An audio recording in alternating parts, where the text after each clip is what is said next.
നമ്മുടെ ബാങ്ക് അക്കൗണ്ടിൽ minimum balance ഇല്ലാത്തതിനെ പിഴ ഈടാക്കുന്ന രാജ്യത്തെ പൊതുമേഖലാ ബാങ്കുകൾ ഇനി മുതൽ ഒരു മലയാളിയുടെ പേര് ഓർത്തുവെക്കും. ബാംഗ്ലൂരുവിൽ സ്വന്തമായി സംരംഭം നടത്തുന്ന തിരുവനന്തപുരം സ്വദേശി പരമേശ്വരൻ കൃഷ്ണയ്യറാണ് പാർലമെന്ററി സമിതിയെ സമീപിച്ച് ബാങ്കുകൾ നടത്തുന്ന ഈ പകൽക്കൊള്ള ഒഴിവാക്കാനുള്ള നിർദ്ദേശം നേടിയെടുത്തത്. കഴിഞ്ഞ സാമ്പത്തിക വർഷം 4817 കോടി രൂപ പിഴ ഇനത്തിൽ ഈടാക്കിയ ബാങ്കുകൾക്ക് ഇത് കനത്ത തിരിച്ചടിയാണ്. അതേസമയം സാധാരണക്കാരായ ജനങ്ങൾക്ക് വലിയൊരു ആശ്വാസമാണ് ഈ നിർദ്ദേശം. ബാംഗ്ലൂരിൽ മുള കൊണ്ടുള്ള വീട്ടുപകരണങ്ങൾ നിർമ്മിക്കുന്ന ബാംബു പെക്കർ എന്ന സ്ഥാപനമാണ് പരമേശ്വരൻ നടത്തുന്നത്. അവിടുത്തെ ജീവനക്കാർ അക്കൗണ്ടിലേക്ക് പണം ഇടേണ്ടെന്ന് ആവശ്യപ്പെട്ടതോടെയാണ് ഇദ്ദേഹം സർക്കാരിന് ഒരു കത്തയച്ചത്. പരമേശ്വരൻ കൃഷ്ണയ്യർ സുപ്രീം കോടതി ചീഫ് ജസ്റ്റിസിനും കത്തെഴുതിയെങ്കിലും ലോക്സഭാ സ്പീക്കർക്ക് നൽകിയ കത്തിൽ തന്നെ പാർലമെന്റ് പെറ്റീഷൻസ് കമ്മിറ്റി തീരുമാനമെടുത്തു. മിനിമം ബാലൻസ് ഇല്ലാത്തതിനാൽ പിഴ ഈടാക്കരുതെന്ന പാർലമെന്ററി പെറ്റീഷൻ കമ്മിറ്റിയുടെ ശുപാർശ വന്നതോടെ 6 ബാങ്കുകൾ അതിൽ നിന്നും പിന്മാറുകയും ചെയ്തു. 2020 മാർച്ച് മുതൽ എല്ലാത്തരം സേവിങ്സ് അക്കൗണ്ടുകളുമുള്ള പിഴ ഈടാക്കൽ SBI അവസാനിപ്പിച്ചിരുന്നു. Bank of Baroda, Bank of India, Canara Bank, Central Bank of India,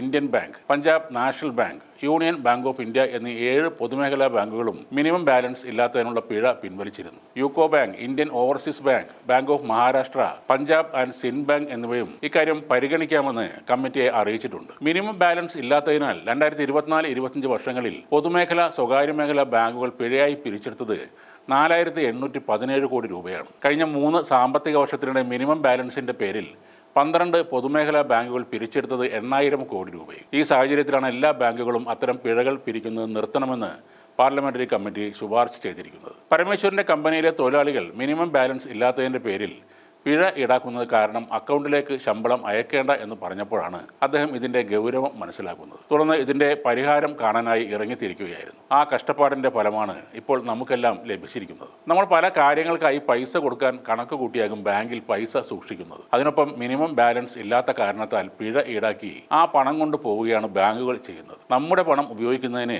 നമ്മൾ എന്തിനാണ് പിഴ കൊടുക്കുന്നത്? ATM കാർഡ് സേവനങ്ങൾക്ക് എല്ലാ വർഷവും പൈസ നമ്മൾ കൊടുക്കുന്നുമുണ്ട്. എന്തെങ്കിലും അത്യാവശ്യ സാധനം വാങ്ങിയിട്ട് ബാങ്കിൽ ഉള്ള പൈസ കൊടുക്കാൻ നോക്കുമ്പോഴാണ് ഈ മിനിമം ബാലൻസ് എന്ന പേരിൽ പൈസ പിടിക്കുന്നതിന്റെ ബുദ്ധിമുട്ട് നമ്മൾ മനസ്സിലാക്കുന്നത്. സ്വന്തം പണം എത്രയാണ് ബാങ്കിൽ സൂക്ഷിക്കേണ്ടത് എന്ന് നമ്മൾ തന്നെയാണ് തീരുമാനിക്കുന്നത്. കാരണം അത് ബാങ്കിന്റെ പണമല്ല, നമ്മുടെ സ്വന്തം പണമാണ്. ഒരാൾക്ക് തന്റെ അക്കൗണ്ടിൽ മിനിമം ബാലൻസ് ഇല്ല എങ്കിൽ അയാളുടെ സാമ്പത്തിക അവസ്ഥ അത്രയ്ക്ക് മോശമായിരിക്കും. അപ്പോഴാണ് ബാങ്കുകൾ ഈ പിടിച്ചുപറി നടത്തുന്നത്. കാശില്ലാത്തവന്റെ കയ്യിൽ നിന്നും വീണ്ടും കാശ് പിടിച്ചു വാങ്ങുന്ന ഏർപ്പാട്. അക്കൗണ്ടിൽ മിനിമം ബാലൻസ് കീപ്പ് ചെയ്യുന്ന ഒരാൾക്ക് സേവിങ്സ് ബാങ്ക് പലിശ നിരക്ക് മാത്രമേ ലഭിക്കൂ. എന്നാൽ മിനിമം ബാലൻസ് ഇല്ലെങ്കിൽ ലഭിക്കുന്ന പിഴ പലപ്പോഴും പലിശയായി ലഭിക്കുന്ന തുകയുടെ 15 മുതൽ 20 ഇരട്ടി വരെയാണ്. ലഭിക്കുന്ന പലിശയും ചുമത്തുന്ന പിഴയും തമ്മിലുള്ള ഈ വലിയ വ്യത്യാസം അന്യായമാണെന്നും ഉപഭോക്താവിന് സാമ്പത്തിക ബാധ്യത വർദ്ധിപ്പിക്കുമെന്നും ചൂണ്ടിക്കാട്ടിയായിരുന്നു പരമേശ്വരൻ പരാതി നൽകിയത്. സോഷ്യൽ മീഡിയയിൽ ഈ സംഭവം അറിഞ്ഞതോടെ ഏറ്റവും കൂടുതൽ ആളുകൾ പരാതി പറയുന്നത് സൗത്ത് ഇന്ത്യൻ ബാങ്കിനും ഫെഡറൽ ബാങ്കിനും എതിരെയാണ്. ഇങ്ങനെ പിഴ ഈടാക്കുന്നതിൽ ഏറ്റവും മുന്നിൽ നിൽക്കുന്നത് സൗത്ത് ഇന്ത്യൻ ബാങ്ക് തന്നെയാണെന്ന് പലരും പറയുന്നു. എന്തായാലും രാജ്യത്തെ സാധാരണക്കാർക്ക് വളരെ ആശ്വാസമായി മാറുന്ന അനുമതി നേടിത്തന്ന